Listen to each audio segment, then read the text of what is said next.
सभी हिंदी प्रेमियों का हिंदी साहित्य की क्लास में आपका हार्दिक स्वागत व अभिनंदन। आज हम पढ़ रहे हैं आचार्य रामचंद्र शुक्ल जी द्वारा लिखित व रचित हिंदी साहित्य का इतिहास के अंतर्गत वीर गाथा काल के प्रकरण 3 में देश भाषा काव्य। देश भाषा काव्य के अंतर्गत हमने पढ़े हैं, पहला हमने पढ़ा खुमान रासो, खुमान रासो के बाद में हमने पढ़ा है विसलदेव रासो, और आज हमारी चर्चा होगी चंद्रबरदाई के द्वारा रचित, जो क्या है पृथ्वीराज रासो, उसके ऊपर चंद्रबरदाई।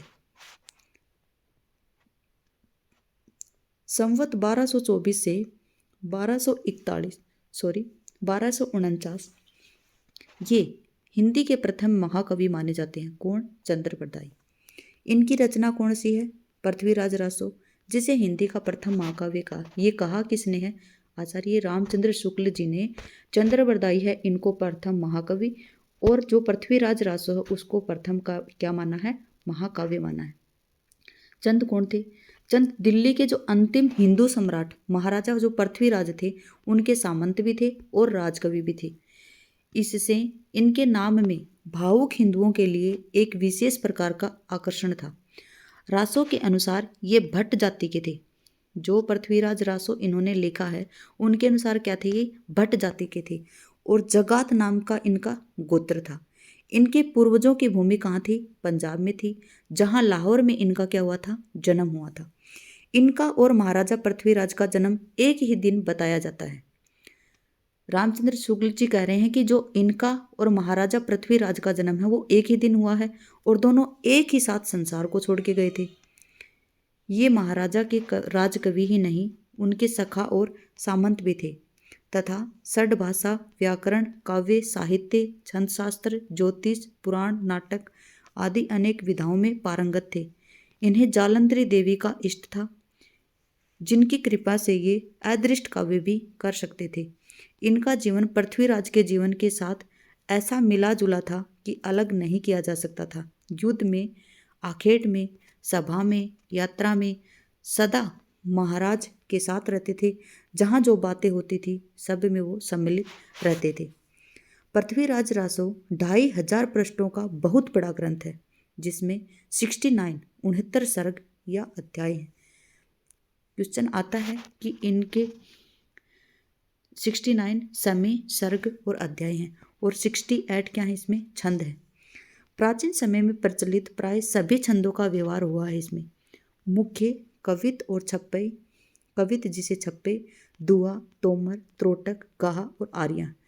जैसे कादम्बरी के संबंध में प्रसिद्ध है, उसका पिछला भाग बाण के पुत्र ने पूरा किया था। ठीक है। वैसे ही रासो के पिछले भाग को इनके पुत्र जल्हण ने पूरा किया था।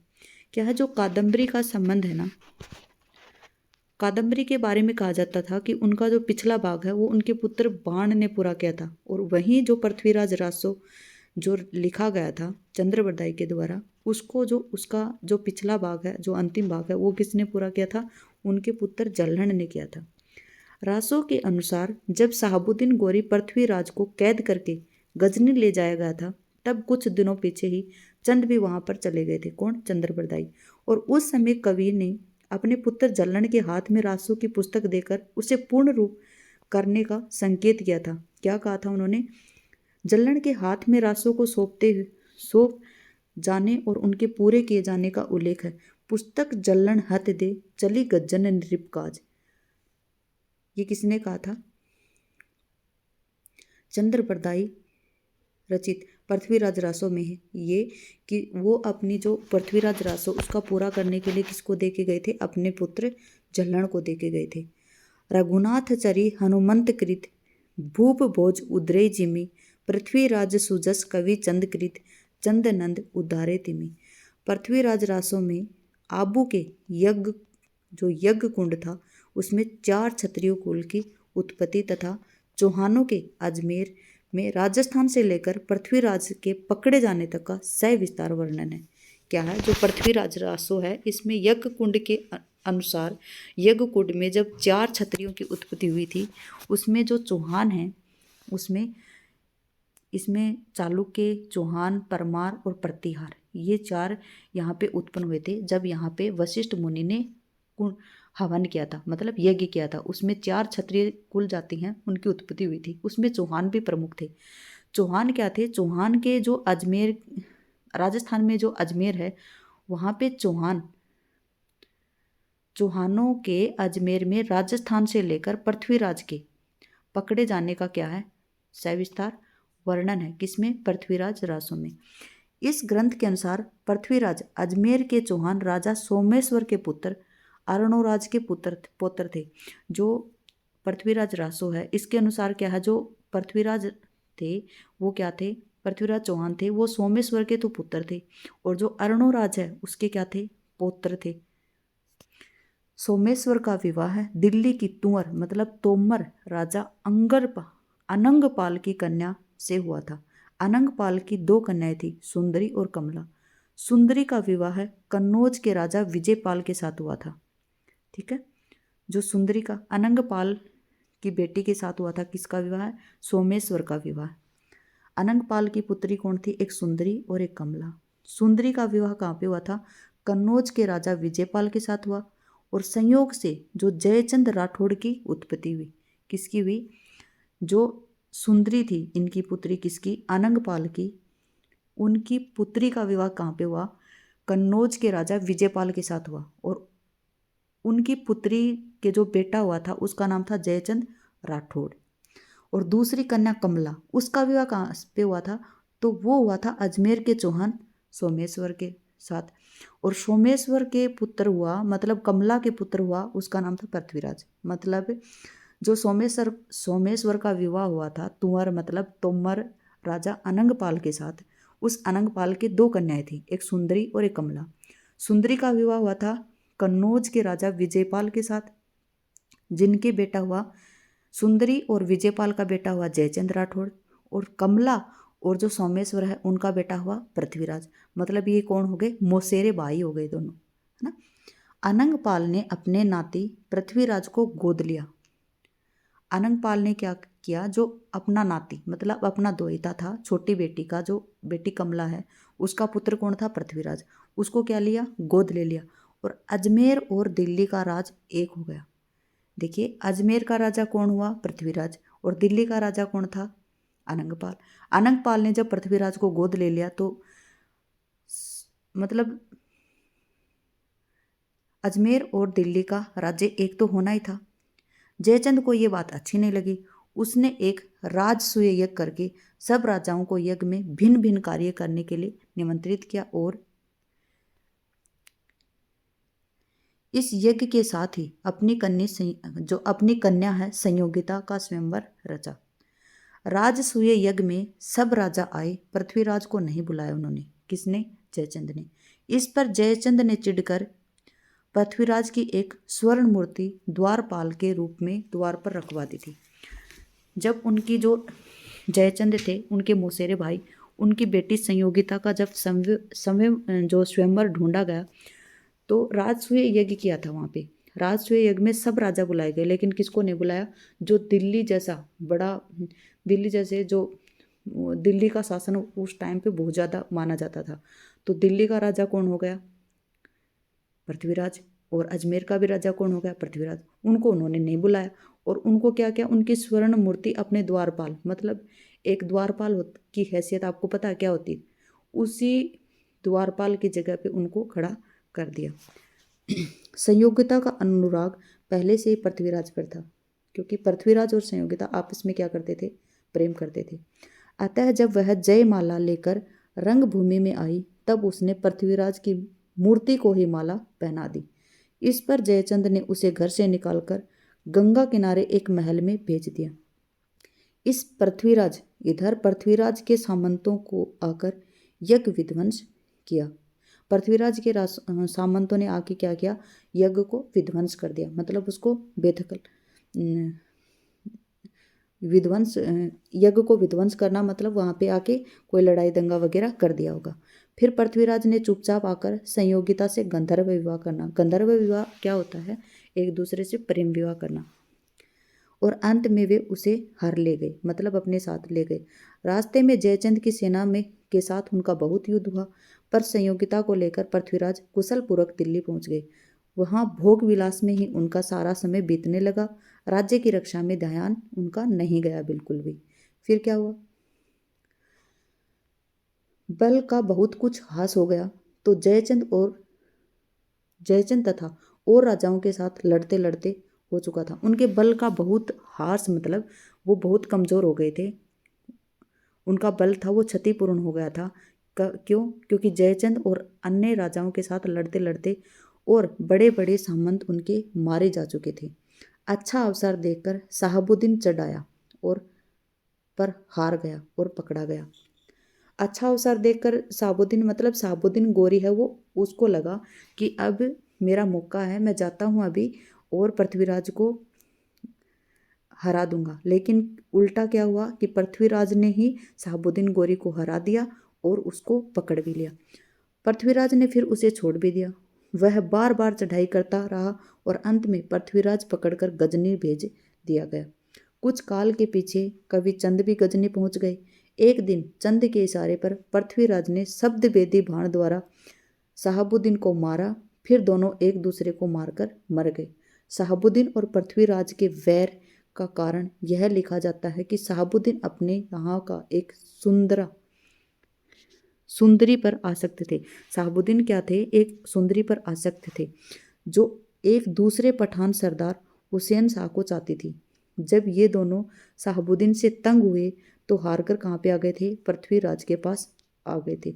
शहाबुद्दीन ने पृथ्वीराज के यहाँ कहला भेजा था कि दोनों को वहाँ से निकाल दे।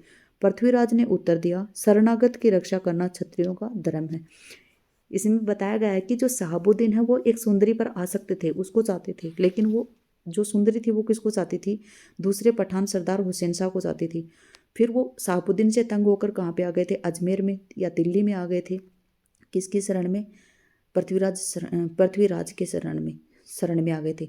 लेकिन शहाबुद्दीन गोरी ने कहला के भेजा कि इनको आपकी शरण से निकाल दो। लेकिन जो पृथ्वीराज चौहान है उन्होंने कहा कि क्षत्रियों के शरण में कोई आता है उसके हम मरणागत तक, मतलब मरते हैं तब तक हम उनकी सेवा करेंगे या उनकी रक्षा करेंगे। अतः इन दोनों की हम बराबर रक्षा करेंगे, है ना। उनकी रक्षा करने का उन्होंने वचन ले लिया। इसी वैर से शहाबुद्दीन ने दिल्ली पर चढ़ाई की। यह तो पृथ्वीराज का मुख्य चरित्र हुआ। इसके अतिरिक्त बीच बीच में बहुत से राजाओं तथा पृथ्वीराज के युद्ध और अनेक राज कन्याओं के साथ विवाह की कथाएं रासों में भरी पड़ी हैं, क्योंकि 69 सर्ग हैं उसमें।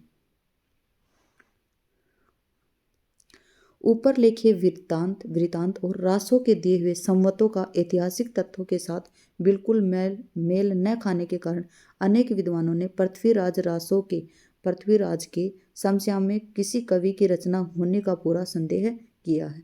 उन्हें 16वीं शताब्दी में लिखा हुआ एक जाली ग्रंथ ठहराया है। ठीक है। रासों में चंगेज, तैमूर आदि कुछ पीछे के नाम आने पर संदेह और भी पुष्ट हो जाता है। प्रसिद्ध इतिहासज्ञ राय बहादुर पंडित गौरीशंकर हीराचंद ओझा ने रासों में वर्णित घटनाओं और संवतों को बिल्कुल भाटों की कल्पना मानते हैं। किसकी मानते हैं? भाटों की कल्पना मात्र मानते हैं। कौन? हीराचंद ओझा। पृथ्वीराज की राजसभा में काश्मीरी कवि जयानक ने संस्कृत में पृथ्वीराज विजय नामक एक काव्य लिखा जो पूरा नहीं मिला है। जो कश्मीरी कवि जयानक उन्होंने क्या लिखा है? पृथ्वीराज विजय। पृथ्वीराज विजय नामक काव्य तो है लेकिन वो पूरा नहीं मिला। उसमें दिए हुए कुछ संवत तथा घटनाएं ऐतिहासिक खोज के अनुसार ठीक ठहरती हैं। उसमें पृथ्वीराज की माता का नाम कर्पूर देवी लिखा है। पृथ्वीराज की माता का नाम क्या लिखा है? कर्पूर देवी। किसमें? जयानक वाले में। और इसमें क्या है? उसका नाम कमला। जिनका समर्थन हास्य के शिलालेख से होता है। उक्त ग्रंथ अत्यंत प्रामाणिक और समसामयिक रचना है। उसके यहाँ हमीर महाकाव्य आदि कई प्रामाणिक ग्रंथों के अनुसार सोमेश्वर का सोमेश्वर का दिल्ली के तोमर राजा अनंगपाल की पुत्री से विवाह होना और पृथ्वीराज का अपने नाना के गोद जाना, राणा समर सिंह का पृथ्वीराज का समकालीन होना और उनके पक्ष में लड़ना, संयोगिता हरण इत्यादि बातें असंगत सिद्ध होती हैं। इसी प्रकार आबू के यज्ञ के चौहान आदि 4 अग्निकुंडों की उत्पत्ति की कथा भी शिलालेखों की जांच करने पर कल्पित ठहरती है, क्योंकि इनमें से सोलंकी चौहान आदि कई कुलों के प्राचीन राजाओं के शिलालेख मिले हैं, जिनमें ये सूर्यवंशी, चंद्रवंशी आदि कहे जाते हैं। अग्निकुल की कहीं कोई उल्लेख नहीं मिलता है। ठीक है। चंद ने पृथ्वीराज का जन्मकाल कब माना है? 1215। दिल्ली को जाना माना है 1122। यहाँ पे मैंने 1115 ही बताया ना, 1115। दिल्ली को जाना कब माना है? 1122। कन्नौज जाना माना है 1141 और शहाबुद्दीन के साथ युद्ध हुआ है 1158। यह शिलालेखों और दान पत्रों में जो सम्मत मिलते हैं उनके अनुसार रासो में दिए हुए सम्मत ठीक नहीं है। अब तक ऐसे दान पत्र और शिलालेख जिसमें पृथ्वीराज जयचंद और परमर देव महोबे के राजा परमार के नाम से आए हैं इस प्रकार हैं। पृथ्वीराज के 4 जिनके सम्मत पृथ्वीराज के 4 हैं, कौन से हैं? जिनके सम्मत 1224 1244 के बीच है। जयचंद के 12, ये जरूरी नहीं है।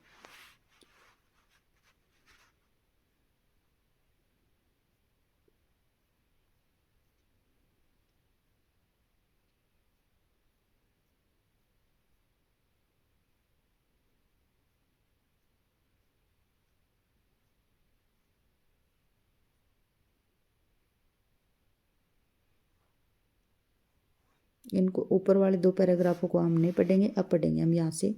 पंडित मोहनलाल विष्णुलाल पांड्या ने रासो के पक्ष समर्थन में इस बात की ओर ध्यान दिलाया कि रासो में सब संवतों में यथार्थ संवतों में 90-91 वर्ष का अंतर एक नियम से पड़ता है। उन्होंने यह विचार उपस्थित किया, यह अंतर भूल नहीं है बल्कि किसी कारण में रखा गया। इसी धारणा के लिए हुए उन्होंने रासो के इस दोहे को पकड़ा, एकादश से पंचपद दह विक्रम साक आनंद तिहि रूपुज्जय पुरहरन को भय पृथ्वीराज नरेंद्र। और विक्रम साक आनंद का अर्थ है किया शून्य और नंद का अर्थ है 9 अर्थात 90 रहित विक्रम संवत। ठीक है। अब क्यों ये 90 वर्ष घटाए गए, इसका वे कोई उपयुक्त कारण नहीं बताते हैं।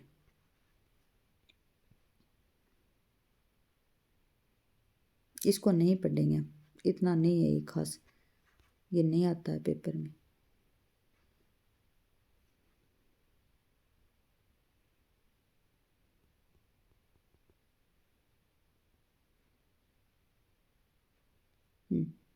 यहाँ पे देखते हैं, यहाँ से पढ़ते हैं दोबारा। इसमें यमक के द्वारा जिस चंद्रराज कवि का संकेत है वह राय बहादुर श्रीयुत पंडित गौरीशंकर हीराचंद ओझा के अनुसार चंद्रक कवि का, जिसका उल्लेख कश्मीरी कवि क्षेमेंद्र ने भी किया है। क्षेमेंद्र का आपको पता होगा 6 नंबर का इनका संप्रदाय था, औचित्य संप्रदाय, 11वीं शताब्दी का, भारतीय काव्य शास्त्र के अंतर्गत। इस अवस्था में यही कहा जा सकता है कि चंद्रप्रदायी नाम का याद कोई कवि था तो वह या तो पृथ्वीराज की सभा में न रहा होगा या जानक के कश्मीर लौट जाने पर आया होगा। अधिक संभव यह जान पड़ता है कि पृथ्वीराज के पुत्र गोविंद राज या उनके भाई हरिराज अथवा इन दोनों में से किसी के वंशज के यहाँ चंद नाम का कोई भट्ट कवि रहा होगा, जिसने अपने पूर्वज पृथ्वीराज की वीरता आदि के वर्णन में कुछ रचना की हो। पीछे जो बहुत सा कल्पित भट्ट भणंत तैयार होता गया उन सब को लेकर और चंद की पृथ्वीराज और समसामयिक मान उसी के नाम पर रासो नाम यह बड़ी इमारत खड़ी की गई है। देखिए ये क्वेश्चन आ सकता है यहाँ पे, भाषा की कसौटी पर यदि ग्रंथ को कसते हैं तो और भी निराश होना पड़ता है ना। ये किसके बारे में? पृथ्वीराज रासो के बारे में है ये। किसका कथन है? आचार्य रामचंद्र शुक्ल जी का। ये कथन आता है, भाषा की कसौटी पर यदि ग्रंथ को कसते हैं तो और भी निराश होना पड़ता है, क्योंकि यह बिल्कुल बेठिकाने की है। उसमें व्याकरण आदि की कोई व्यवस्था नहीं है, दोहों की और कुछ कुछ कवित्वों मतलब छप्पियों की भाषा तो ठिकाने की है, पर त्रोटक आदि छोटे छंदों में तो कहीं कहीं अनुस्वारांत शब्दों की ऐसी मनमानी भरमार है जैसे किसी ने संस्कृत प्राकृत की नकल की हो। कहीं कहीं तो भाषा आधुनिक साँचे में ढली सी दिखाई पड़ती है, क्रियाएं नए रूप में मिलती हैं, पर साथ ही कहीं कहीं भाषा अपने असली प्राचीन साहित्यिक रूप में भी पाई जाती है, जिसमें प्राकृत और अपभ्रंश शब्दों के साथ साथ शब्दों के रूप और विभक्तियों के चिन्ह पुराने ढंग के हैं। इस दशा में भाटों की इस वागजाल बीच कहाँ पर कितना अंश मिलता है उसका निर्णय असंभव होने का कारण यह ग्रंथ न तो भाषा के इतिहास के और न ही साहित्य के इतिहास के जिज्ञासुओं के काम का है। इसमें किसी भी प्रकार की जिज्ञासा पूर्ण नहीं होती है। बस यही पढ़ेंगे। ये दिया है इनके चंद्र बरदाई के आगे, मतलब इनके जो पूर्वज हुए हैं उनके बारे में दिया है। हम नहीं पढ़ेंगे इनको, है ना। चलिए हम यहाँ से पढ़ेंगे, इनके पूर्वज नहीं पढ़ेंगे, आप पढ़ें तो पढ़ लें रोक के। देखिए, नानूराम का कहना कि चंद के 4 लड़के थे, जिनमें से एक मुसलमान हो गया था, दूसरे का कुछ पता नहीं, तीसरे के वंशज अभोर में जाकर बस गए थे, चौथे जल्लन का वंश कहाँ पे है? नागौर में। पृथ्वीराज रासो में चंद के लड़कों का उल्लेख इस प्रकार है। दहती पुत्र कवि चंद के सुंदर रूप सुजान, इक जल्लन गुण बावरो गुण समुद्र ससभान। पृथ्वीराज में कवि चंद के 10 पुत्रों के नाम दिए हैं। पृथ्वीराज में कवि चंद ने 10 पुत्रों के नाम दिए हैं। सूरदास की साहित्य लहरी की टीका में एक पद ऐसा आया है जिसमें सूर की वंशावली दी है। वह यह पद निम्न प्रकार है। प्रथम ही प्रभु यज्ञ ते भे प्रकट अद्भुत रूप, ब्रह्मराव विचारी ब्रह्मा राखो नाम अनूप, पान पे देवी दियो शिव आदि सूर सुख पाए। या पढ़ लेना, ठीक है। इन दोनों वंशावलियों के मिलाने पर मुख्य भेद यह प्रकट होता है। किसकी वंशावली? चंद की और पृथ्वीराज की। इन दोनों की वंशावली मिलाने पर मुख्य भेद यह प्रकट होता है कि नानूराम ने जिनको जलचंद की वंश परंपरा में बताया है, उक्त पद में उन्हें गुणचंद की परंपरा में कहा है। बाकी नाम प्राय मिलते हैं। नानूराम का कहना है कि चंद ने 3 या 4 हजार श्लोक संख्या में अपना काव्य लिखा था। उनके पीछे उनके लड़के ने अंतिम 10 समयों का लिखकर उस ग्रंथ को पूरा किया था। पीछे से और लोग उनमें अपनी रुचि अथवा आवश्यकता के अनुसार जोड़ तोड़ करते रहे हैं। अंत में अकबर के समय में इसने एक प्रकार से परिवर्तित रूप धारण किया है। अकबर ने इस प्रसिद्ध ग्रंथ को सुना था। उसके इस प्रकार उत्साह प्रदर्शन पर कहते हैं कि उस रासो नामक अनेक ग्रंथों की रचना की थी। उस समय रासो नामक अनेक ग्रंथों की रचना की गई थी। नानूराम का कहना है कि असली पृथ्वीराज रासो की प्रति मेरे पास है, पर उन्होंने महोबा समय की जो नकल महामहोपाध्याय पंडित हर प्रसाद शास्त्री को दी, वह उटपटांग और रद्दी है। पृथ्वीराज में पद्मावती समय के कुछ पद नमूने दिए जाते हैं। कौन से हैं? देखिए, हिंदुवान थान उत्तम सदेश, तह उदित द्रुग दिल्ली सुदेश, संभरी नरेश चहु आन थान, पृथ्वीराज तहाँ जा राजंत भान। संभरी नरेश सोमेश पूत, देवत रूप अवतार दूत, जिहि पकरी साह साहब लीन, तिहु बेर करिए पानी हीन। सिंगिनी सुसद गुनी चढ़ी जंजीर, चुक्कई न सबद भेदत धीर। फिर देखिए, ये बड़ी इंपॉर्टेंट पंक्तियाँ ही आती हैं। मनहु कला ससभान, कला सो बन्नीए, बाल बैस ससीसा, समीप अमृत रस पीनीए। विगसी कमिल श्रिग, विकसी कमल स्त्रिग, भमर बेनु खंजन मृग लुट्टिए, हीर कीर अरुबिम, मोती नससिस अहि गुट्टिए। कंटिल केस सुदेश पोह परिचियत पिक सद कमल गंध वय संध हंस गति चलती मंद मंद श्वेत वस्त्र सोहे शरीर न स्वाति बूंद जस अमर भवई भुल्लही सुभाव मकरंद बासरस प्रिय पृथ्वीराज नरेश जोग लिसी कग्गर दिनो लग बरग रुचि सरब दीन द्वासस शशि लिनो से 11 अरु 30 सास संवत पर मान है जो पिन्नी कुल सुध बरन बरी रखो प्राण है दिखत दिठी उच्चरई वर इक पक्कई विलंब न करिए अलगार रयनी दिन पंचमही जो रुक्मिनी कहनर बरिए।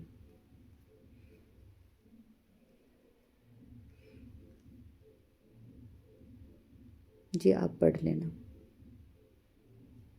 ठीक है।